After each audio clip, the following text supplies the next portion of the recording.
বিদায় হলে আমার কবরটাকে তোমরা আমার পীর কেবলা জান শাহজালাল বাবার দিকে ফিরাইয়া দিবে। আমরা মক্কার দিকে কেন আমাদেরকে পশ্চিম দিকে কেন মুখ করে দেয়? পশ্চিমে আমাদের কেবলা, পশ্চিমে আমাদের কামলিওয়ালা নবী সুবহানাল্লাহ। এখন উনি বলে যে না আমার ওই দিকে দিবে।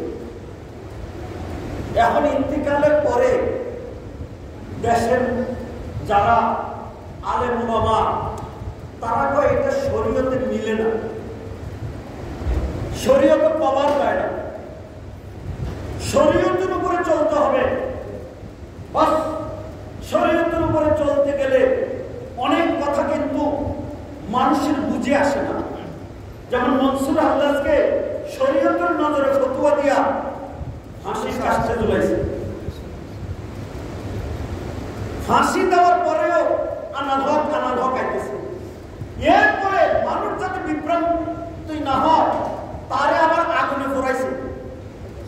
এরপরে দেখা যায় ছাইয়ের ভিতর থেকে আল্লাহ আনাল হক আইতেছে। এরপরে সাগরের মধ্যে পানিতে ছাড়ছে। পানির মধ্যে ছাই দিলে আইডার অস্তিত্ব কিছু থাকে, এখন এটা ডুবে না, তেল যেন পানিতে বাসে। মনসুর আহলাজকে পোড়াইছে, বডির ছায়া পানির মধ্যে বাসে, আর আনাল হক শরীয়তের দৃষ্টিতে ধরে না, এই জন্য ফতোয়া দিয়ে ফাঁসি দিয়েছে। কিন্তু বাতিনিভাবে স্বীকার করে এটা আল্লাহর ওলি ছাড়া এত বড় পাওয়ার কারণ হতে পারে না। সম্মানিত হাজরিন, আলেমরা ফতোয়া দিয়েছে না এইভাবে পশ্চিম দিকে পা দিয়া, পূর্ব দিকে মাথা দিয়া, উত্তর দিকে মুখ করিয়া দাফন করা শরীয়তে বাংলাদেশে ধরে না। ওদের শরীয়ত মোতাবেক ওই আমরা যেভাবে উত্তরে দক্ষিণে লম্বা করে দাফন করি এইভাবে দাফন করে দিয়েছি। এখন দাফনের পরে উঠছে কবরস্থানে মানুষ আর কতক্ষণ থাকে? আমরা দেশের কিছু মানুষ আছে কবর জিয়ারত করে না, এমনকি দাফন করার আগে যে জানাজা পড়ে দেরিও সালামটা ফিরে দরবারে দোয়া করে না। জানাজার পরে দোয়া করা আছে, জানাজার পরে আল্লাহর নবীর হাদিস অপেক্ষা করার ব্যাপার আছে। একটা ছাগল জবাই করিয়া চামড়া খুললা এটার গায়ের থেকে পোস্তরে ছোট্ট টুকরা করে রান্না করতে পরিবেশে যতক্ষণ সময় লাগে, একজন মানুষকে দাফনের পরে আল্লাহর নবী বলে এতক্ষণ অপেক্ষা করে দোয়া করতে হবে। সুবহানাল্লাহ। মাল মাইয়াতু ফিল কবরে ইল্লা মাল গারিকিল মুতাওয়াফিস। কারণ মানুষ যখন কবর দেয় তখন তার মহাবিপদের সময়। একজন মানুষ সাগর মহাসাগরে নৌকা, লঞ্চ, স্টিমার ডুবলে পড়ে যেমন হাবুডুবু খায়, অতল নদীতে চতুর্দিকে চার কেউ নি তারে তরায়, এই কবরস্থ মানুষটা অবস্থা তেমন হয়। সাগর মহাসাগরে ডুবতে গেলে যেমন দায়িত্ব হচ্ছে দৌড়াইয়া তারে তোলা, আমার নবী বলেন কোন মানুষকে কবর দিলে জীবিতদের দায়িত্ব হচ্ছে কবরের পারে দাঁড়াইয়া তার জন্য দোয়া করা। দোয়া করতে হবে, আল্লাহ কবরে দিলাম, এখন ফেরেশতা আইবে, আল্লাহ তার ফেরেশতার জবাবটা দেওয়া, আল্লাহ প্রশ্নের উত্তর দেওয়া তুমি সহজ করে দাও। উপর থেকে প্রশ্নের উত্তরগুলি শিখাই দেওয়া সুন্নাত। মানুষ মারা গেলে রাসূল কবরের পারে দাঁড়াই বলতেন লা তাখাফ, ডরাইও না, কুল তুমি কও, তুমি কও, জিজ্ঞাসা মার রব্বুকা, তোমার রবকে, তুমি কও রব্বি আল্লাহ। সুবহানাল্লাহ। আমরা কবরের পারে যত কথা বলি, কবরওয়ালা কিন্তু আমাদের সব কথা শুনি। যদিও কবরওয়ালার কথা আমরা শুনি, এমনকি কবরওয়ালা আমাদের সব দেখে, এমনকি পায়ে জুতাতে হাঁটতে নিলে দেখবেন একটু আওয়াজ করে, এই কবরবাসীরা পায়ের জুতার আওয়াজ পর্যন্ত মাটির তল থেকে শুনতে পারে। এখন এই কবরবাসীদের জন্য দোয়া করা এটা দায়িত্ব। একটা মানুষকে আমি গত শুক্রবারে বলেছিলাম সারা পৃথিবীর 10 গুণ বেহেশত দিবে লাস্ট যে লোকটা জাহান্নাম থেকে বের হয়ে বেহেশত যাবে, আর যারা আগে যাবে তাদেরকে আল্লাহ কত বড় নিয়ামত দিবে।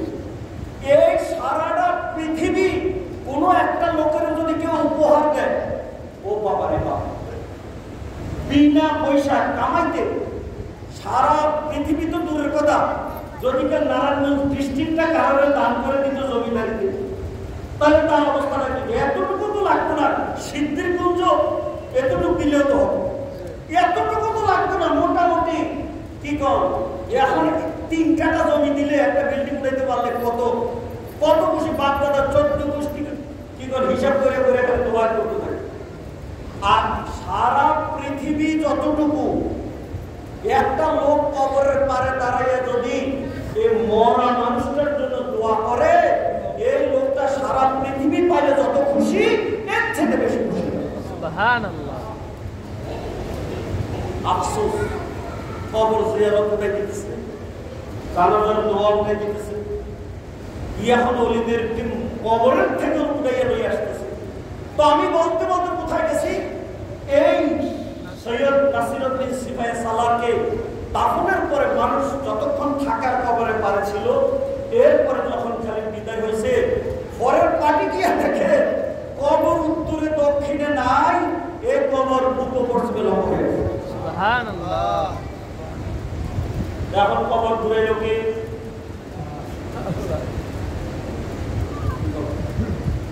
এখানে কি ক্রেন লাগাইছে? কেউ কি ঠেলাকালির মতো খেলছে? মাসলাটা ওইটাই, মাসলাটা ওইটাই যে 309 বছর যদি আসামে কাহাবদেরকে আল্লাহ না খাওয়াইয়া জীবিত রাখতে পারে, শরীরের মধ্যে কোনো একটা লোকের বয়স হয়েছে বলে বোঝা যায় না। কি বলে আপনি শুয়ে থাকেন না 100 বছর, কাঁচা দাড়ি লইয়া শুলে 100 বছর পরে কি আর কাঁচা থাক কালো থাকবে? শুয়ে রয়েছেন, দাড়ি কিন্তু ঠিকই থাকতে যাবে। কিন্তু এই লোকগুলি এত বছর পুরা হচ্ছে না, যেমন শুয়েছে এমনই আছে। সম্মানিত হাজরিন, চোখ খোলা আছে, মাল সম্পদ সবই তাদের কাছে যথাযথভাবে পাওয়া গেছে। এই মানুষগুলিকে যদি আল্লাহ পাক তার পক্ষ থেকে এত বড় দয়া, এত বড় ক্ষমতা দিতে পারে, মরিয়মকে যদি জন্মের পরে বেহেশতি খানা দিতে পারে, তো যারা জীবন বাজি রেখে কোথায় যেমন সৌদি আরব, সেখান থেকে এই দেশে আসা মুসলমানদেরকে কলমা পড়াইতে পারে, এই পরনের লেপটি খুললা, দুটি খুললা, লুঙ্গি পরেছে, এই মানুষগুলিকে আযান দেওয়ার ব্যবস্থা করেছে উলুদনির বিপরীতে। এদেরকে কি আল্লাহ পাক কবরটা নিজের পুত্র খাড়িয়ে ঘুরিয়ে দিতে পারে না? পারে। কারামাতুল্লাহ আউলিয়ার হাক্কুল। 2 নম্বর হলো ওলিদের কারামত হলো হক। সুবহানাল্লাহ। কারামত মানে কি? অস্বাভাবিক হওয়া। বুখারীর হাদিস, আমার বান্দা ফরজ কাজের পরে যখন নাকি নফল কাজও করে, ফরজ কাজগুলো আমাদের দায়িত্ব। আল্লাহ রোজা রাখতে বলছে, রমজান শরীফে রোজা রাখতে হবে, 5 ওয়াক্ত নামাজ পড়তে বলছে, দৈনিক নামাজ পড়তে হবে, শুক্রবারে জুমা পড়তে বলছে, জুমার নামাজ আসতেই হবে। এরপরেও তো কিছু নফল বন্দেগী আছে। মহরমের রোজা আছে, 6 রোজা আছে, প্রতি চাঁদের 3টা রোজা আছে, সোমবারের রোজা আছে। এইভাবে কত রোজাই হতে পারে।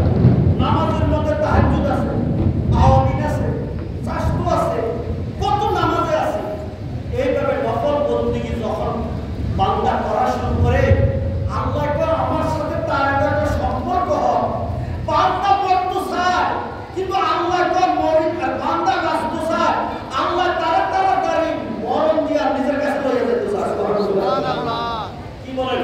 আমরা কি দুনিয়াতে কেউ নিজেরা ইচ্ছা করে বাঁচতে পারো? মরণ তো আইবে, কিন্তু মরণকে সবাই ডরা।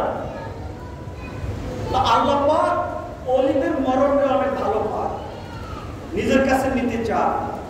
এখন এই ওলি সামনে আল্লাহ কয়, মানুষ মরারে ডরা, আর আল্লাহর কাছে তখন মরাটা এই ওলি পছন্দ হয়। আইয়া যাও, এত কষ্টটার কামে আমার কাছে আইয়া যাও। এই বান্দার যখন এত মর্যাদা স্টপে বসে যায়, তখন আল্লাহ বলেন, এই বান্দা হাত দিয়ে কিছু ধরতে চাইলে আমরা হাত বাড়াইলে দিয়ে